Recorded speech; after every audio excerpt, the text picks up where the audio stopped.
위하여 오시었네. 내 모든 죄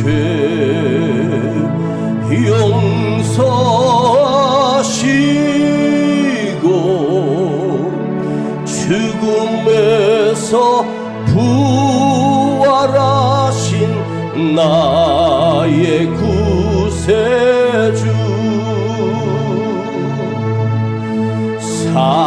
살아계신 주,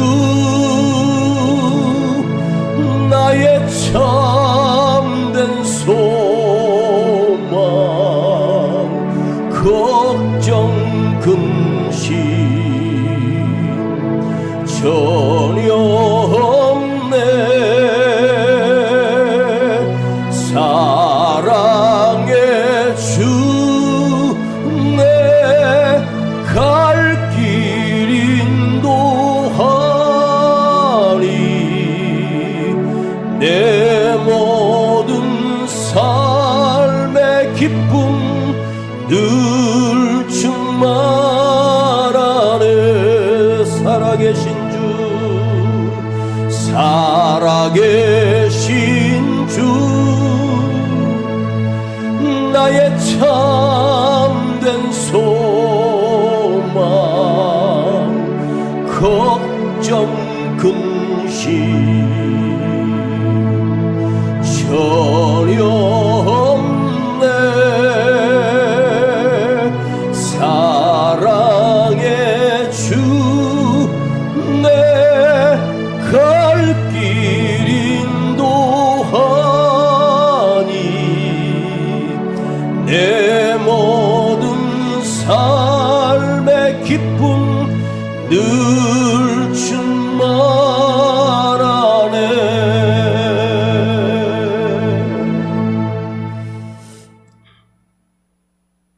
오늘 말씀 제목을 한번 보시겠습니다. 나는 썩을 것인가 살 것인가. 시작. 한 번 더요. 나는 썩을 것인가 살 것인가. 온 세상 우주 만물 속에 계신 아버지가 계셨습니다. 그 아버지는 두 아들이 있는데, 첫째는 지혜의 신이고 두 번째 아들은 전쟁의 신이었습니다. 두 아들은 그 아버지 무릎팍에 앉아 있기를 좋아했습니다. 왜냐하면 이 위대하신 아버지 무릎팍에 앉아 있다는 것은 그의 보호를 받을 수 있다는 것이기에 그들은 틈만 나면 아버지 무릎에 그들을 앉혔습니다. 근데 그들이 점점 자라면서 그 무릎에 둘을 다 앉힐 수가 없어 아버지가 두 아들에게, 아들들아, 너희 둘 다 내가 무릎에 앉힐 수는 없다. 지금부터 이 우주 만물을 한 바퀴를 돌고 일찍 도착하는 자에게는 이 아버지의 무릎에 앉을 자격을 주겠다. 그래서 전쟁의 아들이 자기 마차를 타고 화살처럼 날라 온 우주를 그 나르는 말을 타고 날아가기 시작했습니다. 그런데 두 번째 지혜의 아들은 먼저 떠난 동생을 유심히 보다가 아버지가 앉아 계신 그 보좌 곁에 두세 바퀴를 돌더니 그 아버지 앞에 엎드려 절을 하고 그리고 그 무릎팍에 앉습니다. 그 아버지가 둘째 아들이 우주를 한 바퀴 돌고 오라고 했는데 아버지를 곁을 뱅뱅 돌다가 아버지 무릎팍에 앉아 있는 것입니다. 그런데 아버지는 그 아들에게 뭐라고 책망하거나 혼을 내지 않고 그대로 안아주고 계셨습니다. 몇 달이 지나고 그 전쟁의 신이었던 그 아들이 우주를 다 돌고 와서 보니 자기 형인 지혜의 신이 아버지 무릎팍에 앉아 있는 것입니다. 깜짝 놀라서 언제 한 바퀴를 돌고 왔느냐고. 나는 몇 달을 우주를 도느라고 고생하며 돌아왔는데 왜 너는 아버지 무릎팍에 앉아 있느냐고 분노를 자아내기 시작했습니다. 그때 아버지가 그 아들에게 이렇게 말합니다. 이 미련하고 어리석은 아들아, 중요한 것은 우주의 크기가 아니야. 우주의 중심인 나를, 내 중심을 돌았던 지혜의 신이 너희를 다스리게 될 것이다.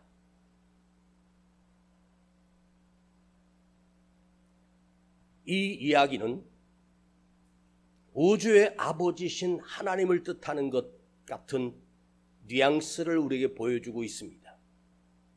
여러분, 멀리 돌아서 고생하고 멀리 돌아서 다녀온다 해서 갔다 온 것이 아니라 우주의 중심이신 하나님 곁에 그가 머물고 있었습니다. 우주를 만드신 하나님 옆에서 그 주변에서 떠나지 않는 것이 그가 바로 우주의 능력자요 우주의 주인이 될 수 있다는 사실입니다.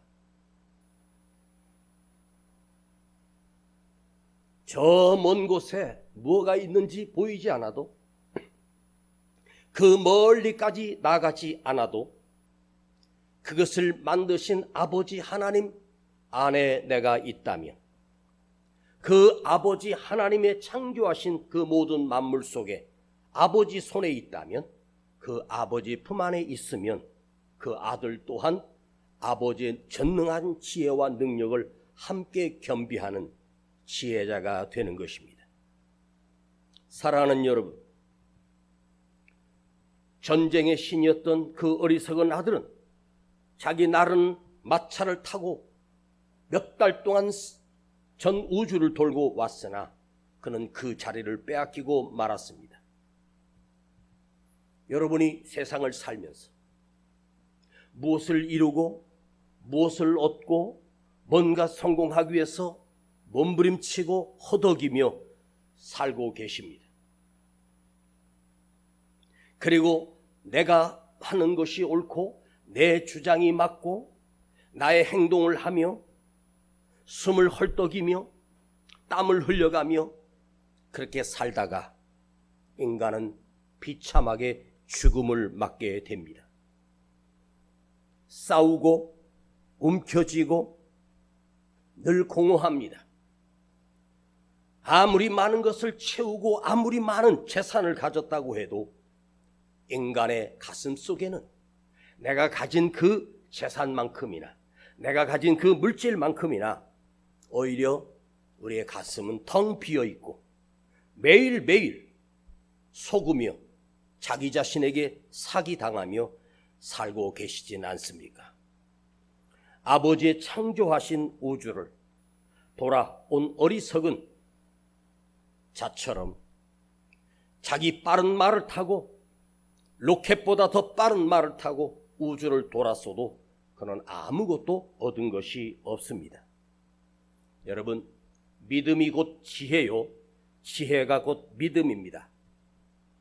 아버지 하나님께서 우리에게 이렇게 말씀하십니다.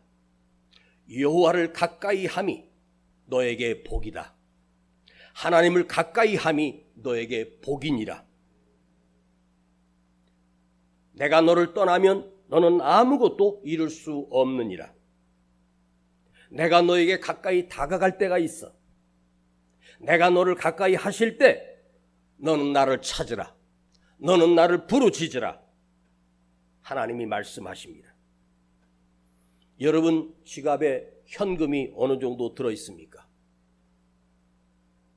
지갑에 큰 돈이 들어 있을 때 길을 걸어갈 때는 자신만만합니다. 풍성한 지갑 속에 있는 그 돈이 무엇이든지 살 수 있고 무엇이든지 할 수 있는 지갑이 두꺼워진 그 지갑을 들고 살면 잠깐은 편안해지고 잠깐은 기뻐할 수 있을 수도 있습니다. 그러다가 그 지갑이 얄팍해지고 그 지갑에 돈이 다 사라지고 나면 빈 지갑만 가지고 살면 또 인간은 이걸 어떻게 채워야지? 어떻게 채울까? 무엇으로 채울까? 평생 지갑 속에 들어있는 그 돈의 양이 나를 행복하게 했다가 슬프게 했다가 절망했다가 또 반짝 기뻐했다가 인간들은 그렇게 삽니다. 사실은 이 세상에 태어나 사는 모든 사람들은 하나님을 따라 사는 것이 아니라 돈을 따라 사는 어리석은 인간들 뿐이라는 사실입니다. 돈을 따라 살면 그 지갑은 반드시 빈 지갑이 될 것인데 빈 지갑 앞에 절망하게 됩니다. 돈이 주는 기쁨, 돈이 주는 자유, 돈이 주는 평안은 지갑 속에 갇혀서 지갑의 한계를 뛰어넘지 못하고 주저앉고 맙니다. 여러분, 이 불안한 자유가 자유이며 이 불안한 평안이 평안입니까? 이것은 자유도 아니요 평안도 아닙니다. 그래서 지갑은 우리를 늘 배신하고 지갑은 우리를 늘 괴리감에 빠뜨리고 지갑은 늘 우리를 슬프게 만듭니다. 그리고 결국 절망해 버립니다. 내가 가지고 있는 것 아무것도 없습니다. 그러나 하나님께서 너는 내 곁에 있어라. 내 곁에 머물러라. 내가 아버지 앞에만 계시면 지갑이 아니라 전능하신 하나님이 나의 왕이 되어주시고 나의 주인이 되어주시고 그분이 내 삶을 이끌고 그분이 내 삶을 만들어갈 것을 믿으십시오.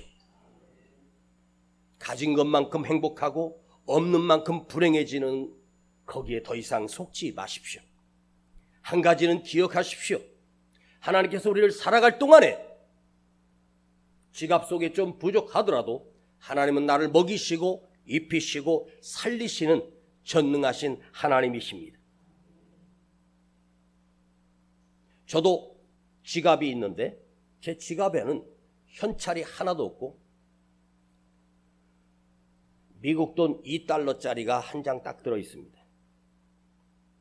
가끔 아내가 10,000원만 달라고 하고 50,000원만 달라고 하는데 없어서 언제든 달라고 할 때가 있을 것 같아서 비상금으로 넣어놨는데 하도 많이 가져가서 이제는 비어 있습니다.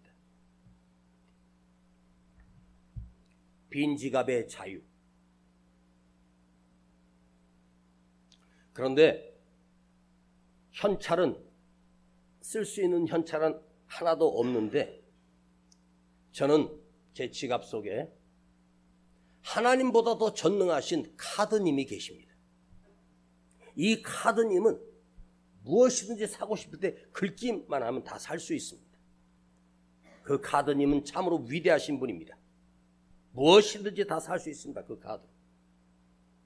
그런데 카드 살 때는 카드로 무엇인가 살 때는 전능한 카드였는데 며칠 뒤에 청구서는 나를 절망하게 만듭니다.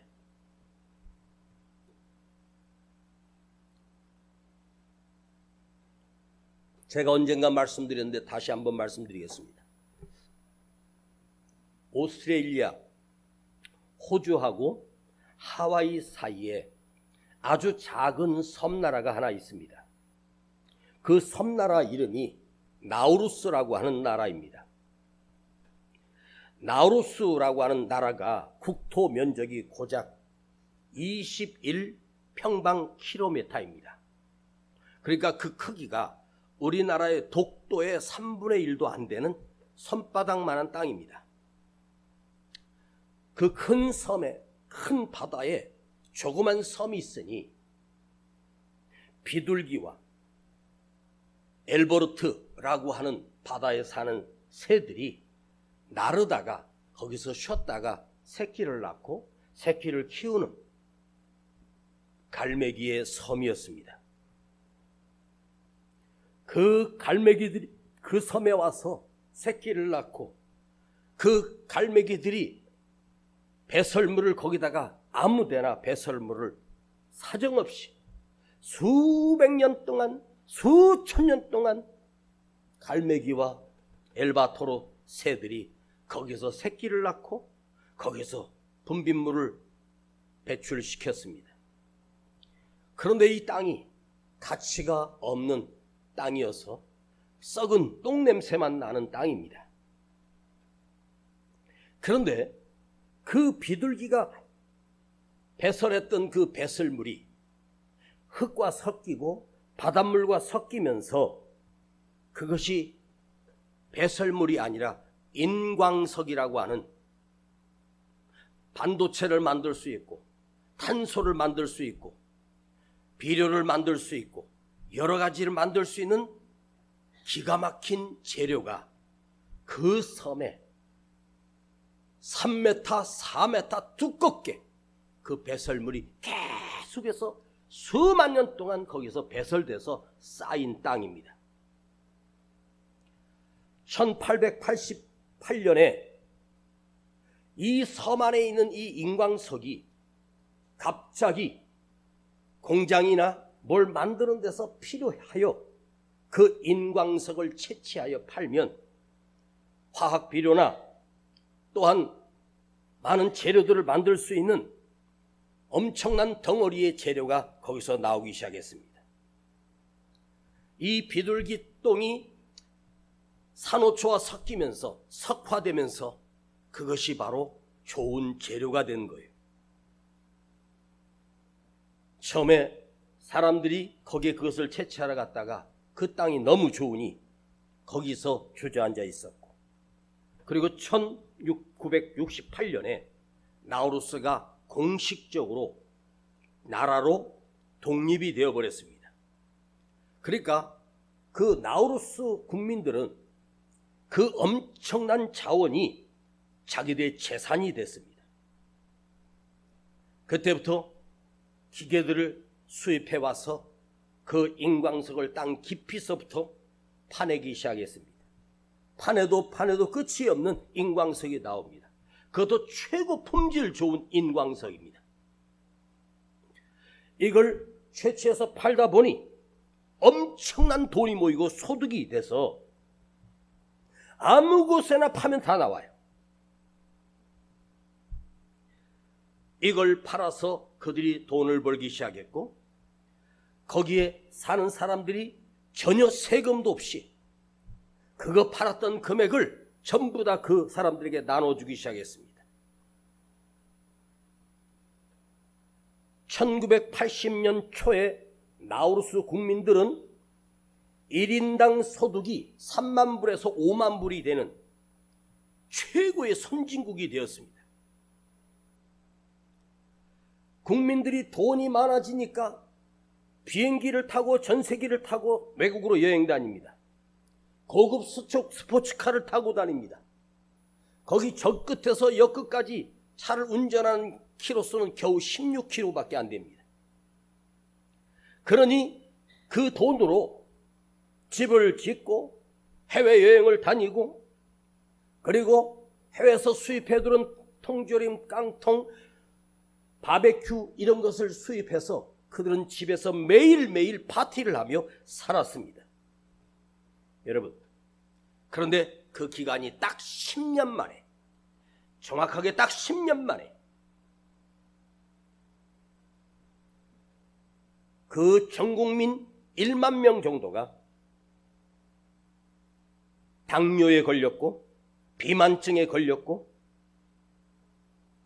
병으로 죽어가기 시작합니다. 5천 명이 당뇨병입니다. 채소나 야채나 거기 바다에 있는 생선이 아니라 육류를 수입하다가 통째로 먹고 사니, 그런데 그들은 착각한 거예요. 이걸 계속 먹을 수 있고 계속 해외여행 다닐 수 있고 계속 쓸 수 있다고 착각한 거예요. 그런데 그 인광석은 드디어 바닥이 나고 말았습니다.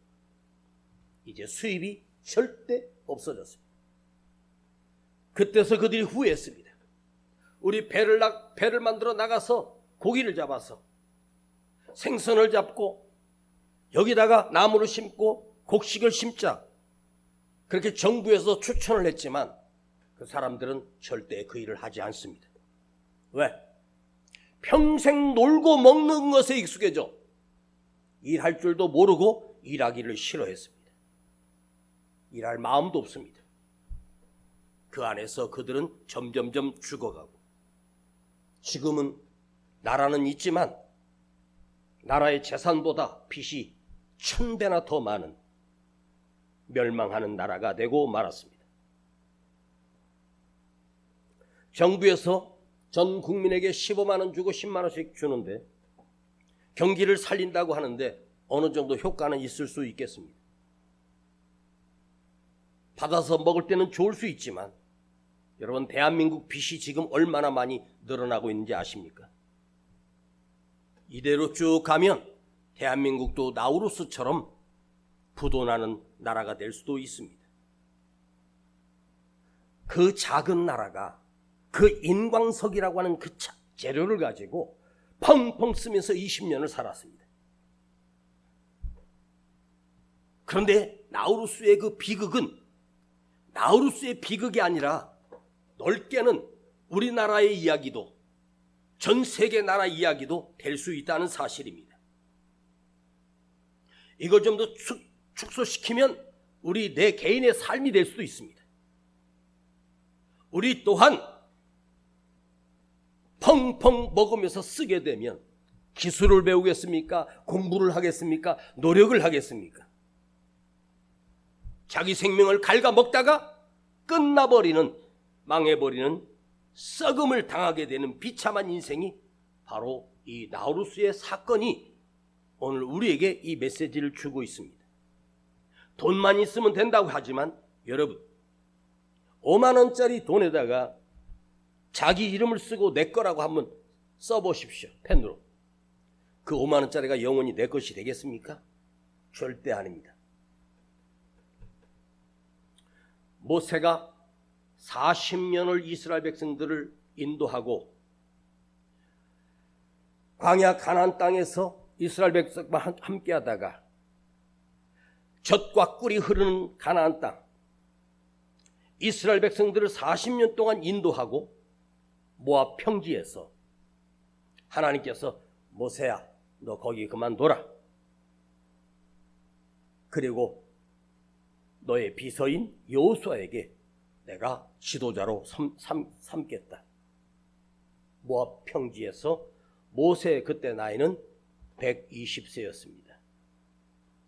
모세가 이제 자기 사역을 마치면서 남은 백성들에게 간곡하게 그들에게 했던 말씀이 있습니다. 신명기 11장 16절 17절입니다. 제가 여러분들에게 읽어드리겠습니다. 너희는 스스로 삼가하라. 두렵건대 마음의 미혹이 되어 돌이켜 다른 신들을 섬기며 그것에 절하면 하나님께서 너희에게 진노하사 하늘을 닫아 비를 내리지 아니하며 땅에 소산을 내지 않게 하심으로 너희가 하나님께서 주신 아름다운 땅에서 속히 망할까 하노라. 가나안 땅에 들어가서 그 아름다운 땅에서 우상을 섬기고 이방을 섬기며 하나님을 버리게 되는 순간 너희는 그 아름다운 땅에서 속히 망하리라. 모세가 그들에게 아주 중요한 경고를 했습니다. 모세가 경고했던 두 단어의 핵심은 뭐냐? 아름다운 땅에서 속히 멸망하리라. 어디에서요? 아름다운 땅에서 속히 망한다. 이것이 하나님의 말씀이었습니다. 지금 우리는 얼마나 아름다운 땅을 살고 있으며 얼마나 좋은 환경에서 살고 있습니까? 그런데 오늘 이 아름다운 땅을 사는데 젊은 청년들은 밖으로 안 나갑니다. 고립되어 버렸습니다. 뭔가를 하려고도 하지 않습니다. 모세 뒤를 따라 후계자가 된 여호수아도 마지막에 이스라엘 백성들에게 남겼던 유언이 있습니다. 너희는 하나님께서 주신 이 아름다운 땅에서 너희는 멸절하기 전까지 속히 멸망하리라. 아니, 아름다운 땅에서 왜 속히 망한다는 거예요? 이 좋은 환경에서 왜 망한다는 거예요? 여러분 중에 힘들고 어려운 가난하게 살았던 옛날을 생각해 보십시다. 하루에 2끼만 풀칠을 해도 괜찮았어요. 배부르게 먹은 적도 없었어요.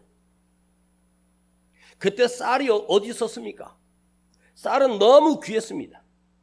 거의 다 보리밥이었습니다. 그 보리밥도 배부르게 못 먹었습니다. 우리는 척박하고 가난 전쟁이 끝나고 일제압제가 끝나면서 대한민국은 그야말로 거지 나라였습니다. 그런데 이 나라가 몇십 년 만에 이렇게 강대국이 되고 강한 나라가 되고 경제 성장한 나라가 됩니다. 왜 그랬을까요? 척박한 땅이었기 때문입니다. 가난한 땅이었기 때문입니다. 아무도 도와줄 사람이 없었기 때문입니다.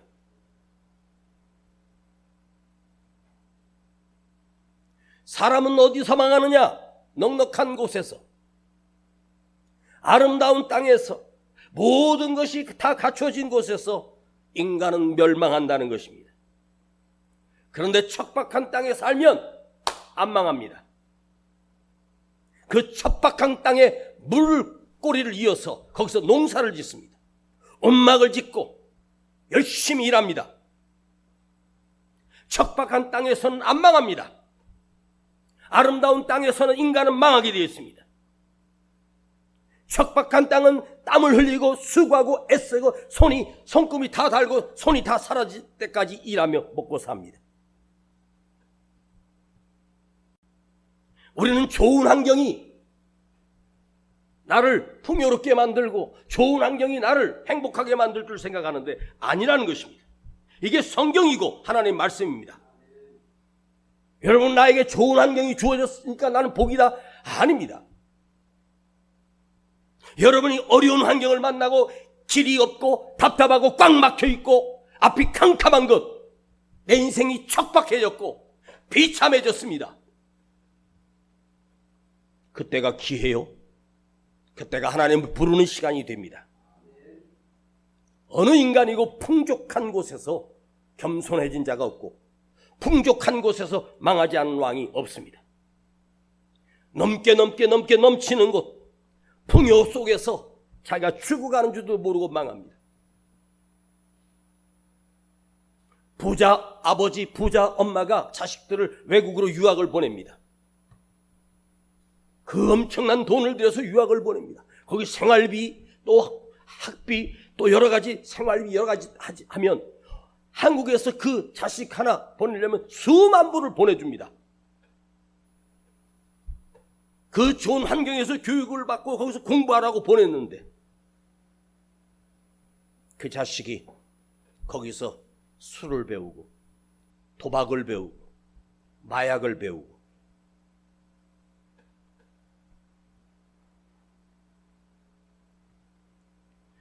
여러분, 좋은 조건이 지금은 유리해 보이고 좋은 조건이 나를 많이 도와줄 것처럼 생각하죠.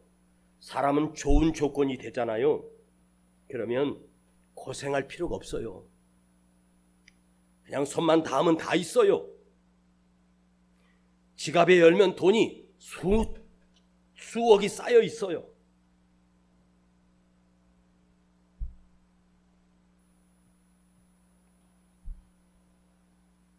그런데 한번 거기서 일단 망하기 시작하면, 사람이 한번 내리막길을 걷기 시작하면 성경의 하나님의 말씀은 뭐라고 하냐? 속히 망한다는 거예요. 큰 저수지 뚝이 있었습니다. 거기에 가뭄에 논의 농사학에서 물을 저장해 놓은 것입니다. 큰 뚝에 쥐 한 마리가 그 뚝을 파고 들어가 쥐구멍을 냈습니다. 그 쥐구멍으로 물의 압력에 의하여 쥐구멍으로 물이 쫄쫄쫄쫄쫄쫄 흘러내립니다. 그 물이 조금은 쫄쫄쫄 하다가 이제 수돗물이 되고 폭포가 돼서 그 뚝이 결국엔 무너져 버려요.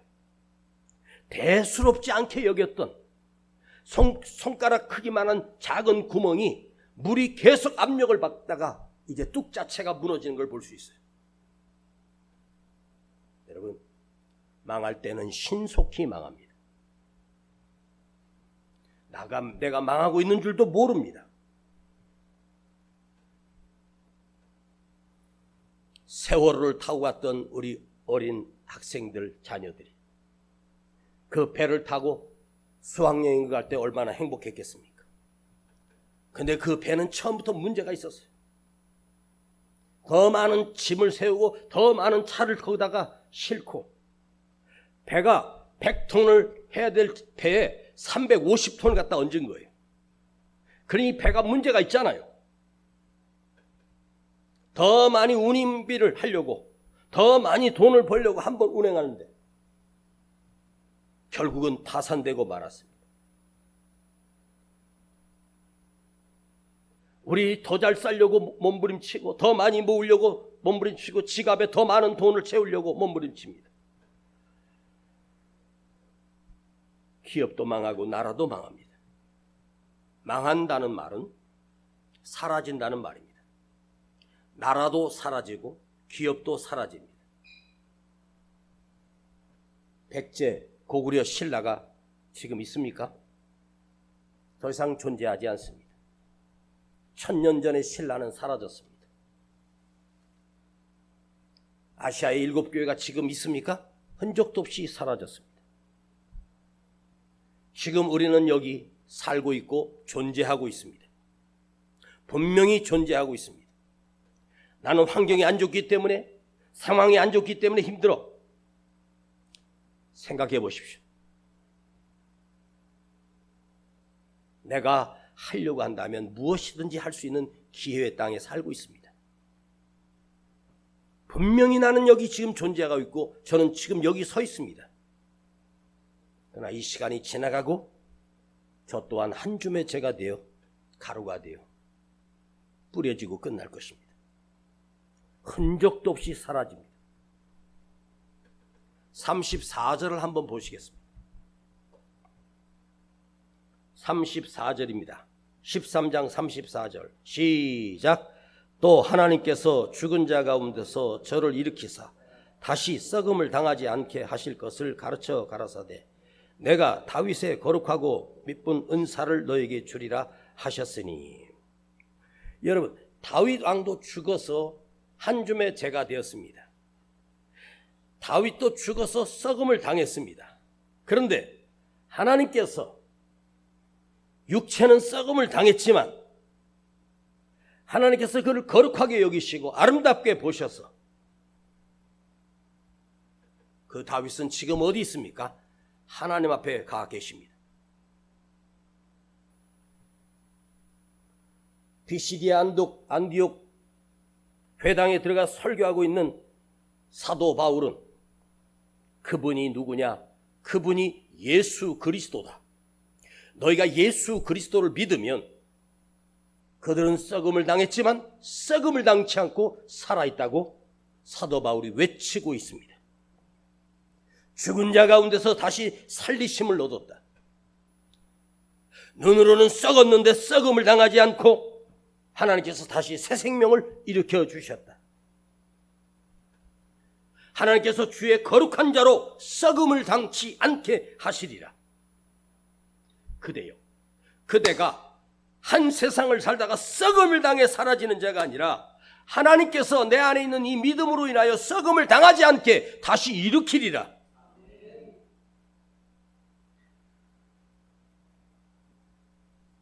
많은 믿음의 사람들이 썩어서 끝난 것처럼 보여집니다.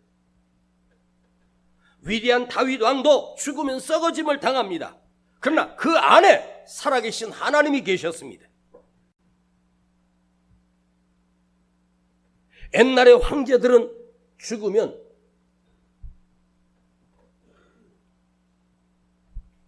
시신을 부패하지 않게 하기 위해서 해서 그 모습 그대로 있습니다.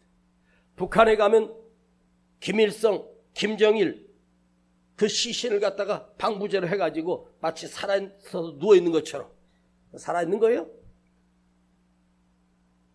그건 죽은 거예요. 썩은 거예요. 썩지 않게 방부제 역할만 하는 거지. 십자가에서 죽으신 예수님도 무덤에 넣어져서 썩음을 당하셨습니다. 그러나 사흘 만에 다시 살리심으로 부활하셨습니다. 주님의 시신은 썩기는커녕 썩지 않고 다시 살리심으로 우리 주님이 되셨고, 그 예수를 믿는 자에게 너희도 나와 같이 영원히 썩지 아니하리라 말씀하셨습니다.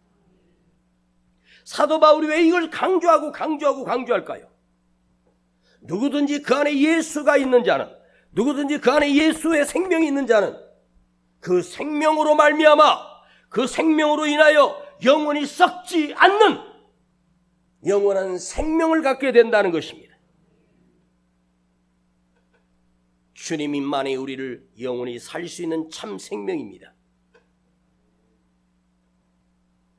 300년을 사신 분이 있고 200년을 사신 분이 있고 100년이 사신 분이 있습니다. 100년 사신 분이 300년 사신 분에게 세월이 참 길죠. 300년 사셨던 분이 길긴 뭘 길어. 내 300년 3초도 안 걸린 것 같아.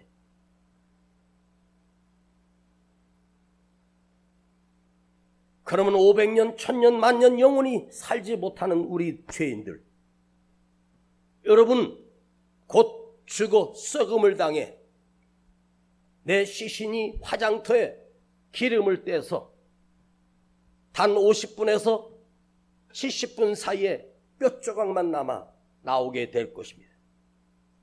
그걸 절구통에 빻아서 가루로 조그만 항아리에다가 넣어줍니다. 그 속에 생명이 있습니까? 생명이 없는 거예요.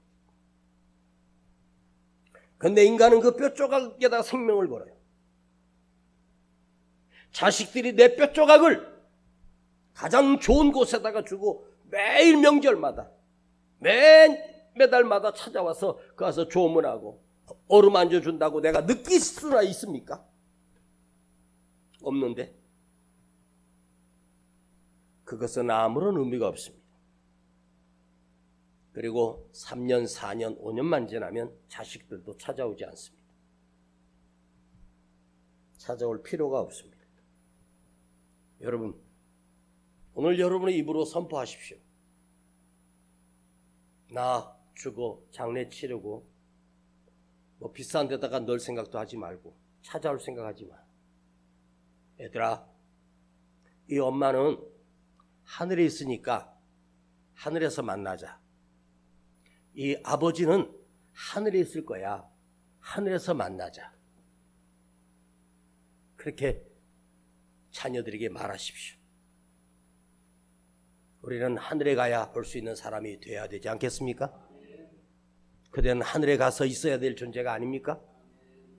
영원한 생명 부활을 얻고 예수님 품에 안겨 살아야 되지 않겠습니까?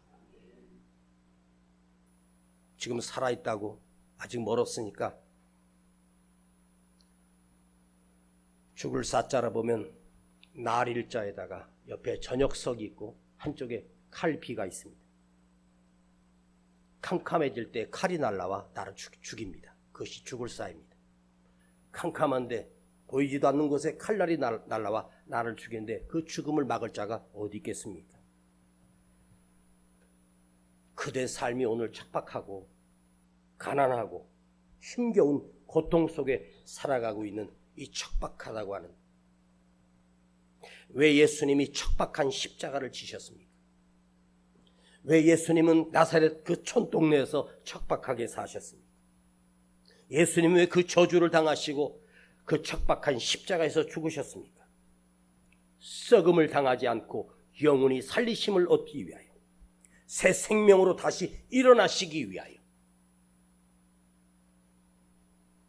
내가 오늘 어렵고 힘들고 척박한 땅에서 앞이 캄캄한 인생을 살고 있는 그곳에 서 있다면, 그대의 그 척박한 곳이, 그대의 그 아프고 힘든 것이 나를 썩음을 당하지 않게 하시는 하나님이 주신 척박이요, 하나님이 주신 은혜요, 하나님을 부르게 하시는 척박함으로 내가 병들므로 인하여 주님을 더 부르게 하고, 아픔으로 인하여 주님 없이는 살 수 없게 되었다고 내 입술로 고백하는 것으로 영원히 풍요케 하시는 아버지 하나님을 내가 부를 수 있는 이 아픔이, 부를 수 있는 이 병듦이 그 얼마나 큰 축복입니까? 풍요합당한 인간은 게으르게 만듭니다. 우리나라 자원도 없고 아무것도 나는 것이 없는 이 정말로 어려운 나라입니다. 대한민국 사람은 새벽부터 일어나서 일했고, 공장에 가서 일했고, 열심히 일해서 그 짧은 30년 안에 아시아에서 큰 부자가 됐습니다. 그러나 지금은 풍요로운 나라, 아름다운 땅이 되었습니다. 지금 어떻게 되어가고 있습니까? 직장을 얻지 않고 일하려고도 하지 않는 우리 청년 세대가 무려 48%가 됩니다.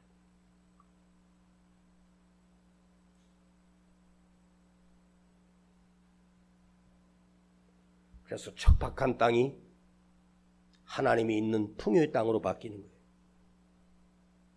그대가 그냥 아픈 것이 아니에요. 하나님께서 나를 척박한 곳으로 몰아넣으셔서 그곳에서 1:1로 나 만나 주시려고. 너는 하나님을 떠나지 말라. 하나님을 버리지 말라. 그 음성에 민감해라. 그 말씀을 들어라.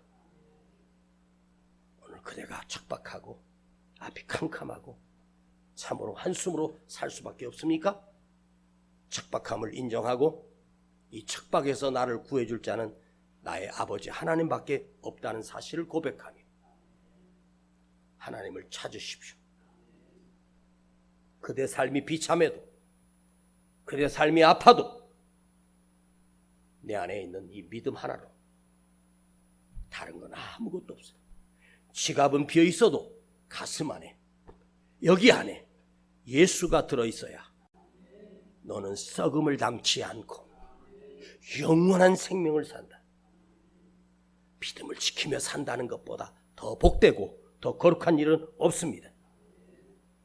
이제 여러분, 힘들고 어려워도 살아계신 하나님께서 나를 이끌어가고 계심을 믿으며 다른 거 몸부림치지 말고 더 기도하며 더 예배하며 더 간절히 말씀을 사모하고, 예수여 내 안에 계셔서 성령님이여 내 안에 안주하여 주시고 나를 다스려 주시옵소서. 그것이 오늘 우리가 썩지 않고 영원히 부활하는 영원한 생명을 얻게 되는 나의 척박을, 나의 고난을, 나의 아픔을 더 큰 믿음으로, 더 가까운 하나님으로 나아가는 기회가 된다는 것을 우리는 새겨하고 잊지 말아야 합니다. 여러분, 예수를 진짜 믿으면 그대는 오늘 죽어도 다시 살아 주님 품에 안깁니다. 기도하십시다. 아버지 하나님, 우리 삶이 척박하고 앞이 캄캄하고 길이 막혔습니다.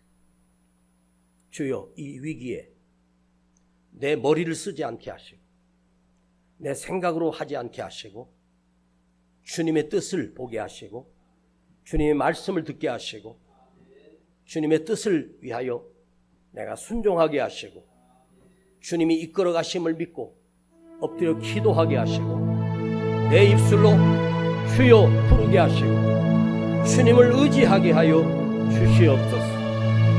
그래서 내 삶이 썩어 사라지는 자가 아니라 썩음을 당하지 아니하고 하나님 나라에 우뚝 서는 영원한 생명이 되게 하여 주시옵소서. 우리 주 예수 그리스도 이름으로 기도하옵나이다. 아멘.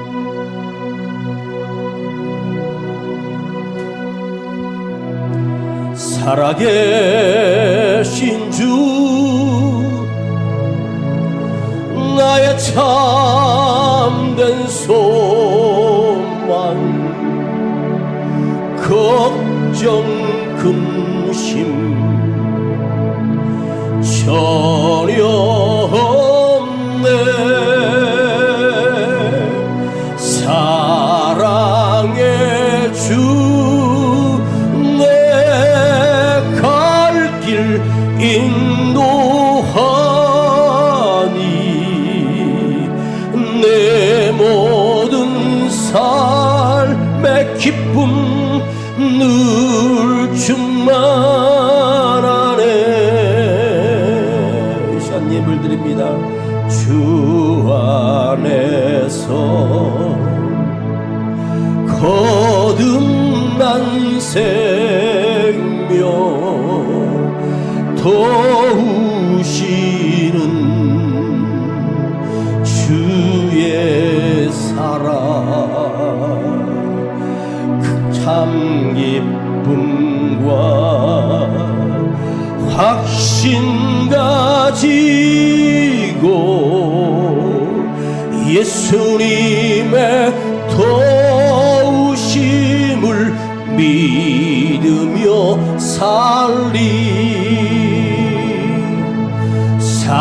살아계신 주 나의 참된 소망 걱정 근심 전혀 없네 사랑의 주 내 갈 길 인도하리 내 모든 삶의 기쁨 늘 충만 다같이 일어나십시오. 그 언젠가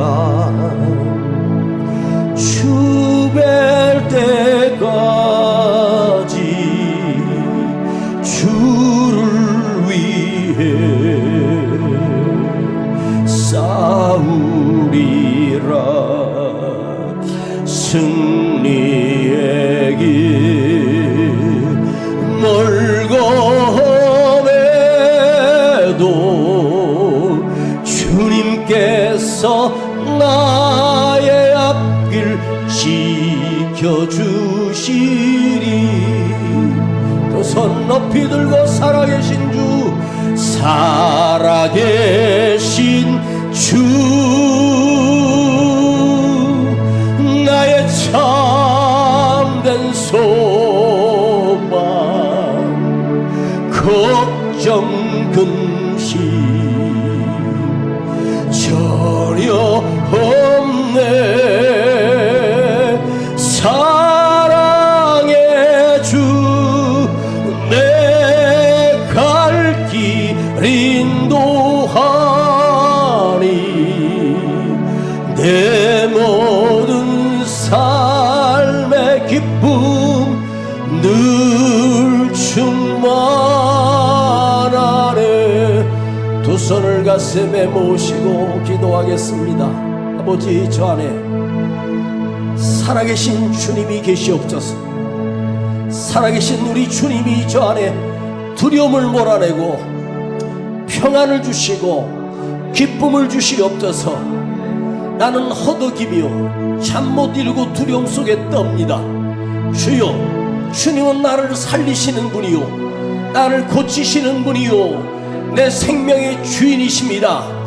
주님이 나를 치료하시고 주님이 나를 회복하여 주시고 주님이 내 안에 평안을 주시고 기뻐 춤을 추게 하시며 담대하게 일어나게 하여 주시옵소서. 나의 주님 부활하심을 나는 믿으며 나는 썩음을 당하여 끝나는 존재가 아니라 썩음을 당하지 않고 영원한 생명으로 부활함을 나는 믿습니다. 주여, 이 척박한 땅에서 이 어려운 환경에서도 주님을 붙들며 살겠습니다. 주님, 우리를 치료해 주시고 상한 마음을 치료하시고 상한 상처를 치료하시고 우리의 병듦을 치료하시고 우리의 병악을 치료하여 주셔서 낫게 하시고 회복시켜 주옵소서.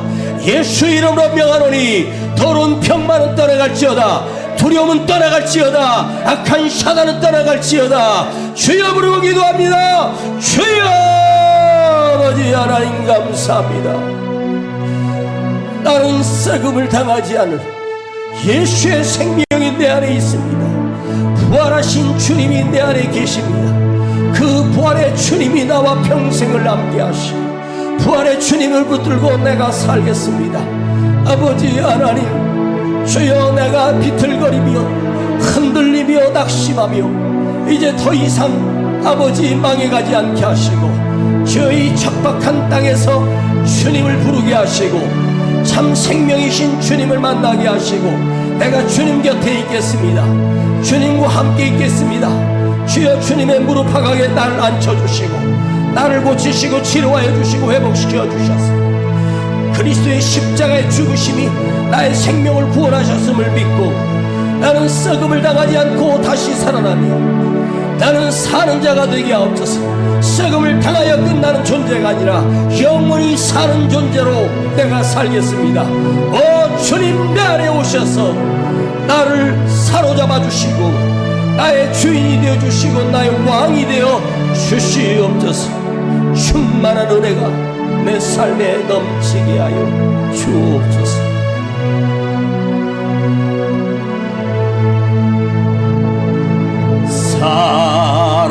살아계신 주, 나의 참된 소망, 걱정 근심 전혀 없네. 사랑의 주, 내 갈 길 인도하리.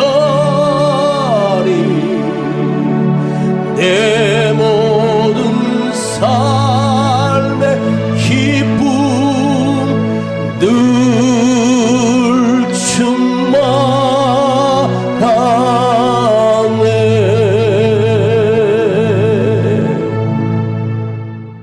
감사합니다. 아버지, 오늘도 이 세상에 태어난 모든 인간들은 다 썩고 사라졌습니다.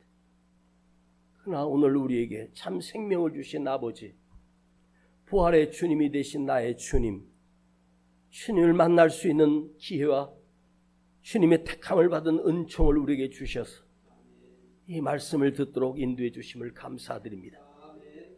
무엇 때문에 두렵습니까? 이제 예수님이 나와 함께 하시니 나는 평안합니다. 나는 썩음을 당하는 존재가 아니라 영원한 생명을 얻는 살아야 할 존재이며 살아있는 존재가 되게 해 주셨습니다. 이 영원한 생명을 우리 안에 잃지 않게 하시고 끝까지 이 믿음을 잃지 않도록 우리를 붙들어 주시옵소서. 주님 앞에 나의 작은 정성과 예물을 드립니다. 사랑 가정을 축복하시고 기업을 축복하여 주옵소서. 참으로 힘들고 기나긴 시간들을 허덕이며 삽니다. 내 힘으로 이길 수 없으며 내 힘으로 극복할 수 없음을 아시죠. 전능하신 아버지 하나님의 능력, 전능하신 아버지 하나님의 지혜, 그 권능으로 우리를 치료하시고 회복시켜 주시고 주를 위하여 드리겠으며 주님을 위하여 쓰겠사오니 우리 가정에 복을 내려 주시옵소서. 이제는 우리 구주 예수 그리스도의 은혜와 아버지 하나님의 놀라우신 사랑하심과 성령님의 감화감동 충만 내재 교통하심이 썩어짐을 당하지 않고 영원히 사는 자를 확인하고 돌아가는 우리 모든 성도들 머리 위에, 가정과 자녀들 위에, 기업 위에 이제로부터 영원토록 함께 계실지어다. 아멘.